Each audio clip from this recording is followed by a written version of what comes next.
என்ன கணிகா இன்றைக்கி நம்ம ரெண்டு சிம்பிளான ஒரு ப்ளவுஸ் ஒர்க் நம்ம பார்க்க போகிறோம். ஃபஸ்ட்டு சாரீ வந்து எல்லோ அண்டு பிங்க் கலரு. இந்த சாரிக்கான ப்ளவுஸ் வந்து எல்லோ கலரில் இருந்தது. கிளைண்ட் வந்து யாரும் இல்லை, என்னோட ஃப்ரெண்டு தான். அவங்க நம்ம எப்படி கஸ்டமைஸ் பண்ணியிருக்கோம் அப்படின்னா, ஷார்ட் ஸ்லீவ் தான் கேட்டாங்க. ஸோ ஸ்லீவ் வந்து ஷார்ட்டாக வச்சுட்டு இந்த இடத்துல வந்து ஒரு வி மாதிரி கொடுத்துட்டு லேஸ் ஒர்க் கொடுத்துருக்கேன். நெக்ஸ்ட்டு பேக் நெக் வந்து நெக்லஸ் நெக் மாதிரி கொடுத்துருக்கேன். நெக்லஸ் நெக் கொடுத்துட்டு பேக்கில் வந்து ஒரு ஃப்ளார் வந்து ரெடி பண்ணியிருக்கேன். சாரியோட கலர் பிங்க் கலர் வந்து எல்லோ கலருக்கு நல்லாயிருக்குன்னு சொல்லிட்டு ரெடி பண்ணிவிட்டு டாசல்ஸ் ரெடி பண்ணியாச்சு. ஃப்ரண்ட் நெக் வந்து ஒரு கர்வ், ஃபஸ்ட்டு ஒரு கர்வ் கொடுத்து அப்புறம் ரெண்டாவது ஒரு கர்வ் வர மாதிரி ஃப்ரண்ட் நெக் கொடுத்துருக்கேன். சேம் ஸ்லீவ், ரெண்டு ஸ்லீவ் கொடுத்து இந்த ப்ளவுஸ் வந்து ஃபினிஷ். நெக்ஸ்ட்டு சாரீ வந்து blue colour, blue and pink combination.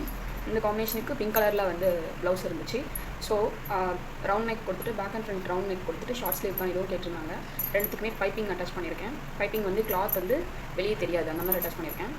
Sleeve பாருங்கள், 3 லீஃப் வச்சு 5 mm பீட் வந்து கொடுத்துருக்கேன். அதே மாதிரி பேக்லேயும் ஒரு லைன் கொடுத்துட்டு இதுலேயும் வந்து 5 லீஃப் வந்து செட் பண்ணிவிட்டு இதுலேயும் 5 mm பீட் கொடுத்துருக்கேன். ஸ்லீவ்லேயும் அதே மாதிரி பைப்பிங் கொடுத்துருக்கேன்.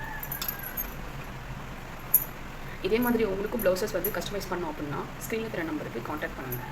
தேங்க்யூ.